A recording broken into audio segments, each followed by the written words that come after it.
Welcome to Freed on Business. He grew up in South Florida, has been in business here since the early 90s, and has closed over $3 billion in deals. He's seen it all. He always has an opinion, and he's always ready to share it. Informed, entertaining, and connected, he has his finger on the pulse of South Florida's business community. He's Jim Freed, and this is Freed on Business. Alrighty, welcome to another edition of Freed on Business. I have my favorite sidekick on, Rabbi Potash. He is with the Chabad at Midtown, one of our spiritual advisors here in Midtown. We've got episode 875. Can't believe it. Baruch Hashem. Thank God. Exactly. That's what I said.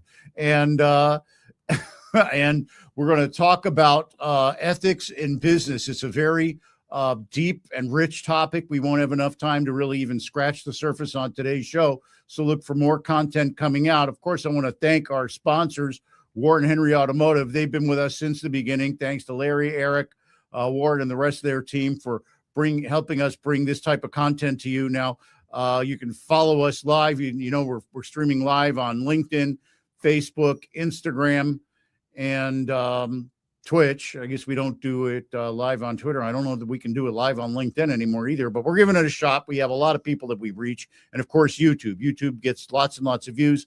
Last time on, Rabbi Potash broke the bank on how many people have viewed our YouTube. So we're going to get on with the show. We're going to talk about Jewish ethics. You know, Jewish ethics has a rich and deep tradition. Rather than treating commerce as morally separate from religion, Jewish tradition generally views business as one of the primary arenas where obligations, ethical obligations, and other spiritual issues are tested and fulfilled. We're going to really probably only get a chance to focus on just a little bit of it, but let's start with the easy parts. We got the 10 Commandments. You shall not steal and you shall not deal falsely. It also tells us to be accurate in weights and measures, and that merchants are supposed to disclose relevant information to avoid misleading any customers. Anybody who has a real estate license knows about that. So, Rabbi, it sounds a little bit obvious that people shouldn't steal and that people shouldn't bear false witness and people should be fair to each other. But in fact, it's not that easy when practiced in the real world. How does Judaism put the real world and the spiritual world together on this issue? Number one, thank you, Jim, for having me on.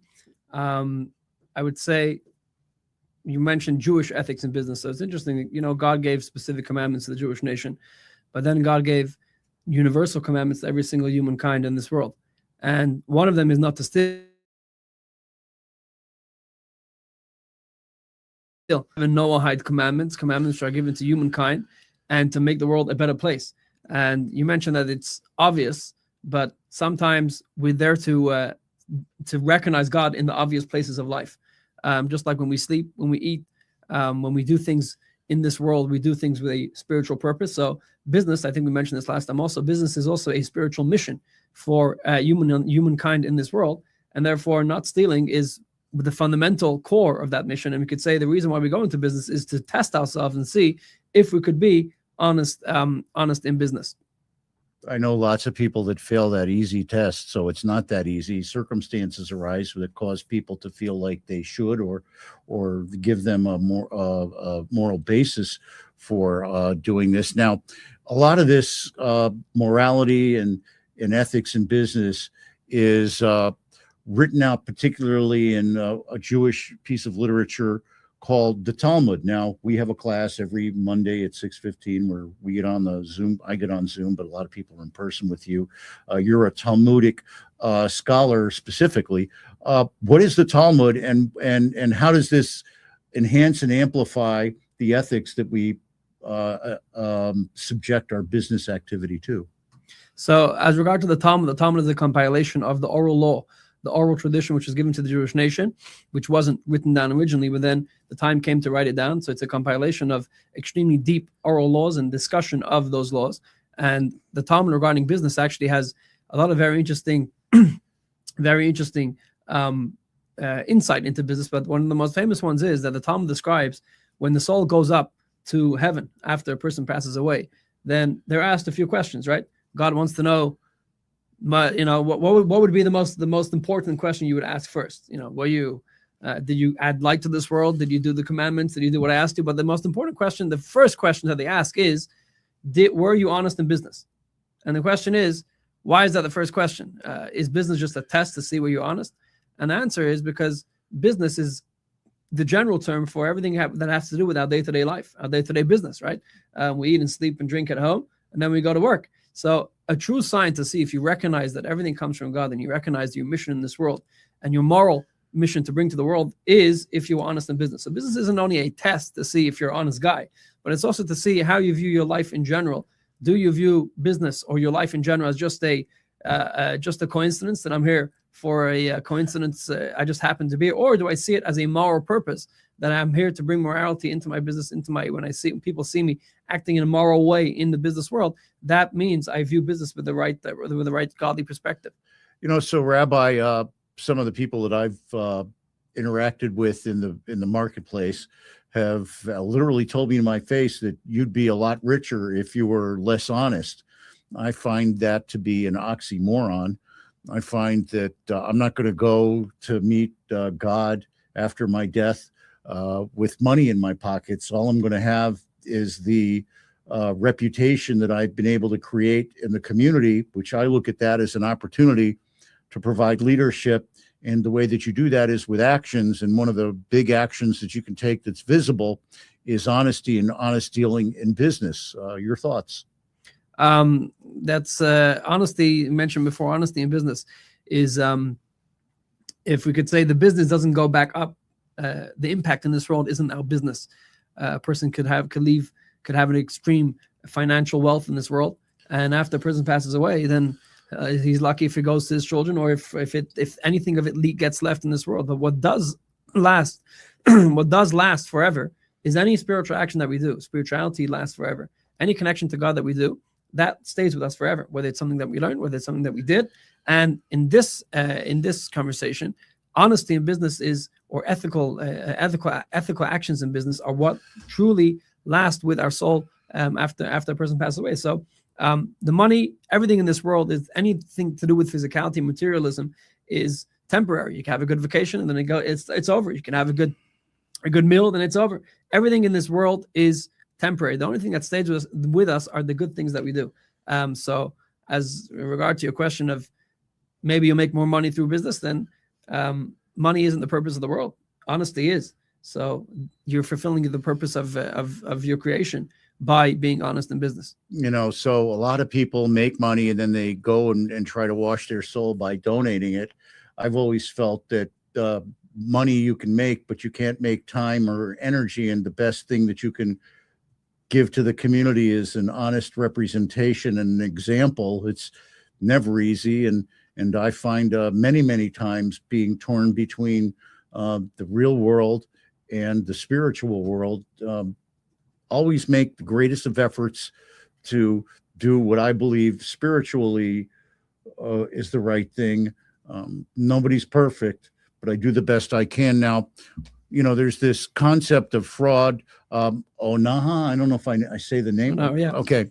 So, this is about being, stopping any unfair exploitation in commerce, charging inflated prices, misrepresenting your product, taking advantage of someone's lack of knowledge, deceptive advertising or concealment of defects. Obviously, whoever came up with this concept didn't watch late night TV. But tell me a little bit about this particular concept. I don't know if we'll have time for a lot more, but I think this is really important, and I wanted to really start and make sure we talked about this. Well, this is a big one, actually.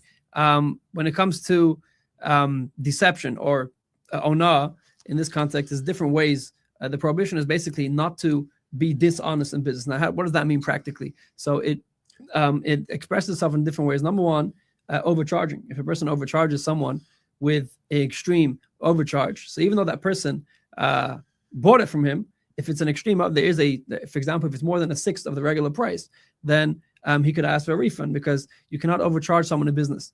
There also is a concept of onas dibur, which means that a person deception in verbal deception. So if a person cheats someone and says, I'm going to sell you something which is good, and really it's not good, or a person cheats someone through speech, that's also verbal deception. That's also part of the honesty in business. Also, false advertising is also goes under that category of a person advertising a product which the product doesn't have that to offer, or a person polishing a product which is already old, bad quality, and a person polishing that product in order for it to become to look like it's new, and really it's not. A person has a car, polishing the car, an old car, to make it look nice.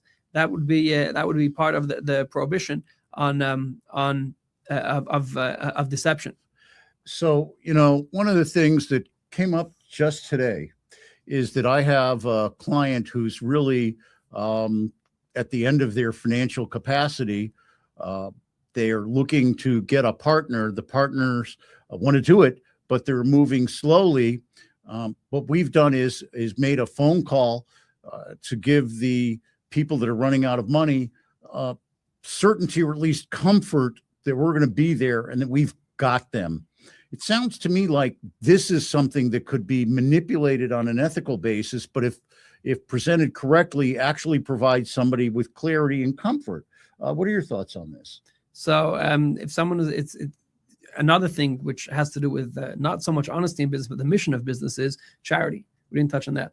I tell a lot of people that in Hebrew, the word charity doesn't mean charity. In English, we translate charity as being kind, being extra kind, if you could say. In Hebrew, the word charity comes from the word tzedek. Tzedek means justice.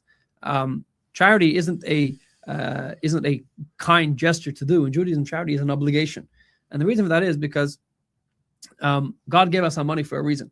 Obviously, it's there for us to enjoy, but also mainly God gave us our money to impact the world with that money. And charity is adjusting to do. Which, like you mentioned before, it's recognizing that my money doesn't come from me, my money comes from God. And therefore I'm basically a bank, a deposit that God's given me for me to use it in the right way. So whether that comes at a loss of money or that comes of helping someone else. So not always do you have to be square and say, oh, I don't have to do this. But if you view business as a mission of adding morality and adding kindness to the world, then in Hebrew there's a concept called lifnim mishur sadin, meaning above the letter of the law. Not everything is the letter of the law. Sometimes you have to do things, something you don't. But then there's a concept of going beyond the letter of the law, which means beyond my limits, and that's truly a remarkable thing. I'd like to give an example because I like to use personal examples, and to me, the biggest transaction that I've ever been involved with was finding my wife her living donor for her kidney, and I went up to New York to 770, a lot of other things. This is the quick version. And I promised God that if he would give my wife a kidney, that I would then go out and make as ethical and positive a representation to the world as I possibly could when I'm out there doing business or working in the community. And as you said, bringing justice to the world. And so that's an example of the transaction, one of the, a transaction, I don't know if it's the right word or even the right behavior that I had with God.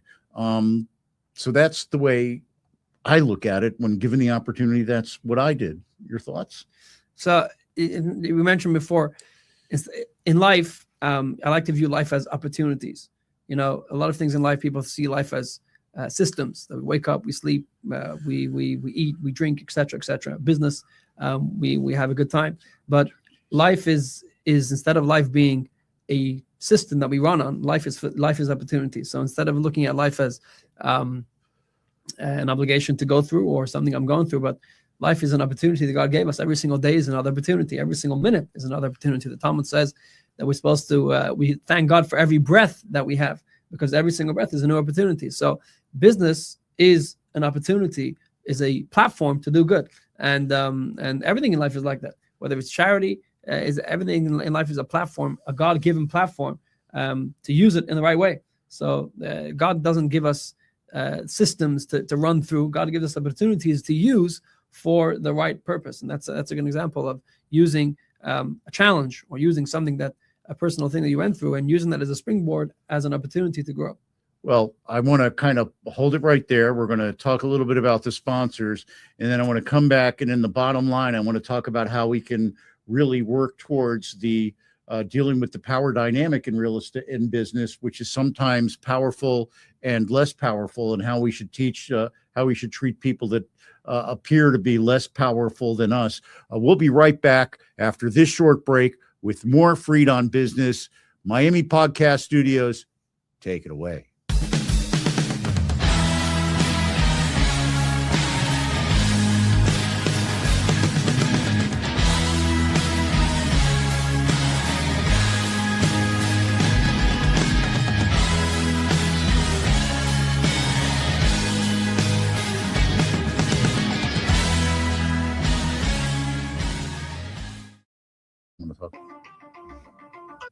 I want to thank our friends at Warren Henry Automotive. I want to thank Larry, Eric, Ismet, Gerald, all our friends at Warren Henry, Brandon.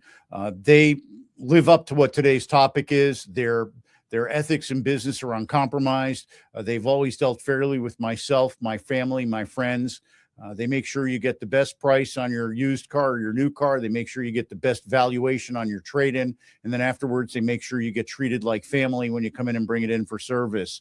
So whether you're going to their headquarters facility at 151st and Biscayne, if you're going to their facility down in the Keys that carries all their nameplates, if you're going to their award-winning Land Rover, Range Rover stores in South Dade or West Broward, you always get the same thing.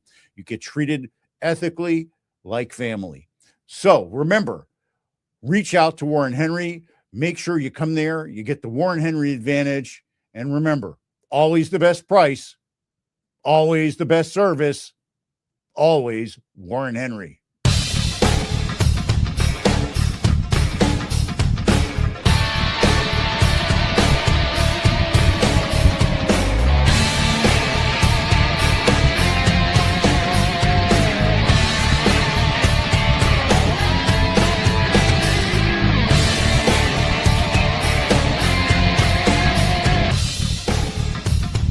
Welcome back to Freed on Business. Connect with us on LinkedIn, YouTube, Facebook, and Twitter at Jim Freed or at Freed on Business, and on Instagram at Jim Freed1. Now, back to your host, Jim Freed.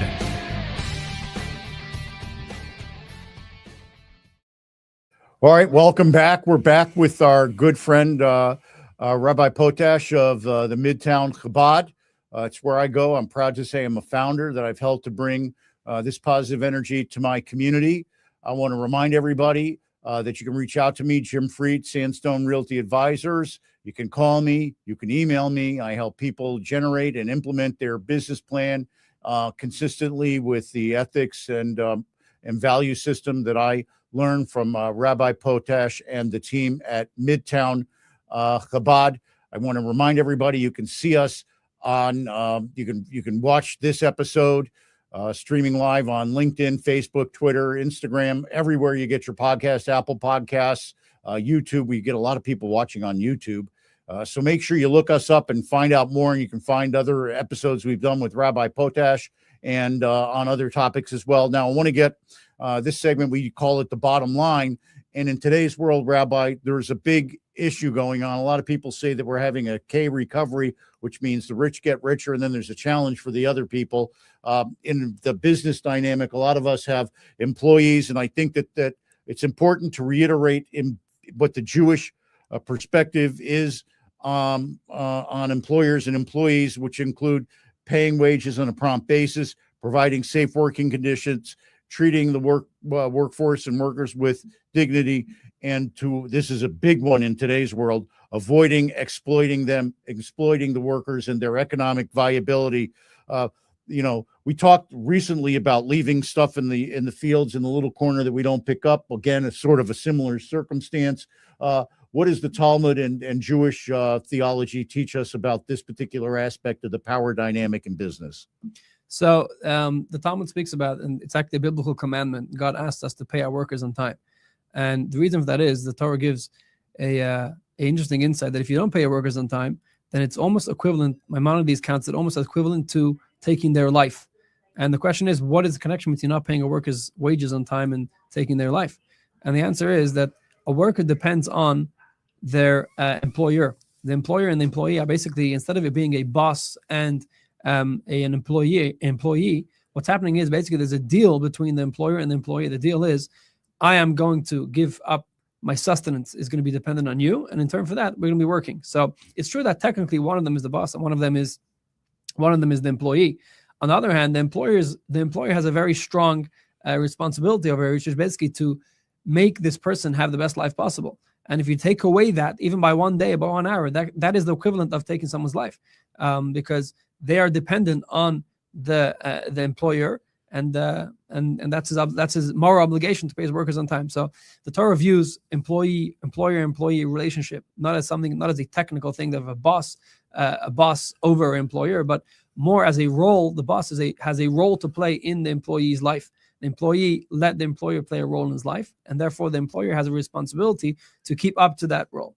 I actually was the managing director of a big international real estate firm here in town, had 100 people working for me, and I felt that I was responsible for not only the 100 people that worked for me, but also the families that they had, because the people were bringing their life and depending on me to bring business to them so that they could pay for the good things in life and the best that the business enterprise we were all involved in could afford. We're running out of time. I'm wondering if you could just sum everything up and give us sort of like a bottom line on Judaism and ethics, knowing we have a whole lot of topics we didn't get to. And I'm promising everybody, and I'm promising you, we're going to have you back soon to talk more about this. But what do you think is the bottom line we should leave people with? The bottom line is that business is a platform for morality and doing good.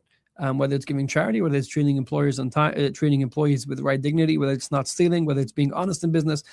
The common denominator between all these things are, if we know where our business come from, that our money comes from God. It's true that we have a big part in that, but that is only due to the blessings of God, and God could give the money to someone else, and we are privileged to have that money.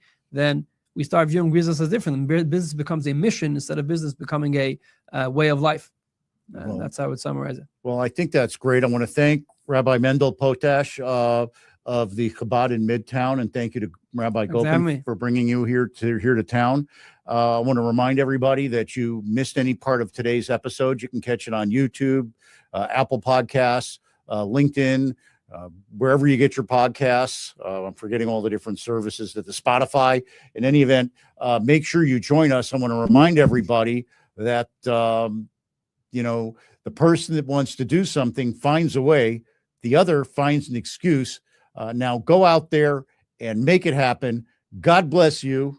God bless Rabbi Potash, and God bless the United States of America. Thanks again to our sponsors, Warren Henry Automotive, the University of Florida Center for Real Estate Studies, and this week I'll even say the Chabad at Midtown. Miami Podcast Studios, the rest of the show is yours.